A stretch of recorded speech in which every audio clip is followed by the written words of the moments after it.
Now, the war on free speech continues non-stop, with European satellite giant Eutelsat and its Israeli CEO stepping up their campaign against Press TV and other Iranian channels. We've learned that Eutelsat's Israeli-French president, Michel de Rosen, is appealing to major satellite providers in Europe and Asia to take Press TV off the air. De Rosen has referred to EU sanctions on the president of the Islamic Republic of Iran Broadcasting as the excuse for banning Iranian channels. However, EU Foreign Policy Chief's spokesperson, Michael Mann, has confirmed to Press TV and that EU sanctions have got nothing to do with banning Iranian media outlets. Earlier, one of the main pro-Israeli lobby groups in the US, the American Jewish Committee, praised Eutelsat's sister company Hispasat for taking Iran's Press TV and Hispan TV off the air.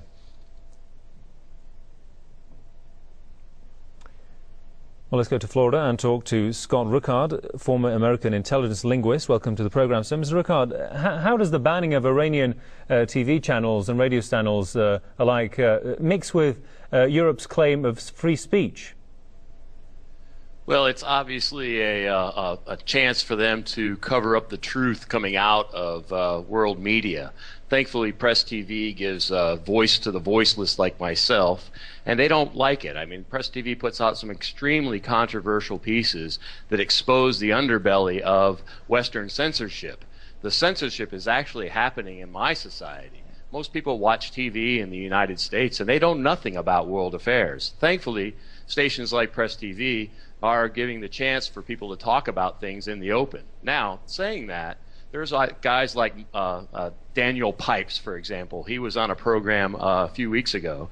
Daniel Pipes said something along the lines of, the reason that we're censoring Iran, and this is ridiculous, it's a joke. I challenge Daniel Pipes to debate this anytime. But the reason that we're censoring Iran is because Iran is censoring our materials going in. Well, first of all, I don't blame Iran if they're censoring American materials. We have the biggest production of propaganda in the world. I mean, National Geographic last night was running a SEAL Team 6 program that was just horrible. I mean, it was incredible propaganda about what happened with the fake Osama bin Laden takedown. So if a fact is, Americans watch 35 hours of television every week, and they know nothing about what the world affairs are and what's going on. So I completely disagree with the fact that the censorship that Iran is supposedly doing on the West is worse than what the West is doing to its own society. It's incredible. Indeed, and it's interesting, we see a lot of Israeli influence in this chain of censorship. Just how much Israeli power is there in Western media? Oh, it's incredible. I mean, the Zionist movement, the political Zionist movement, absolutely controls media on the Western side. Well, I mean, in fact, globally. I mean, it goes all the way down into Australia. You've got Far Eastern and you've got Indian television. It just goes on and on. The British Empire was very effective at controlling media. I mean, they've been hammering Iran for over 100 years, overthrowing their governments and doing all kinds of criminal warfare in and around the area.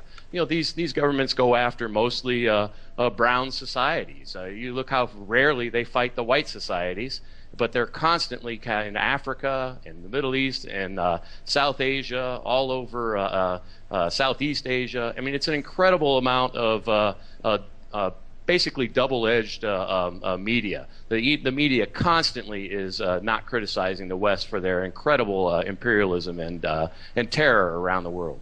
And do you think we'll see similar events happen in the future? And so the ultimate question is that what will the future have and hold for free speech?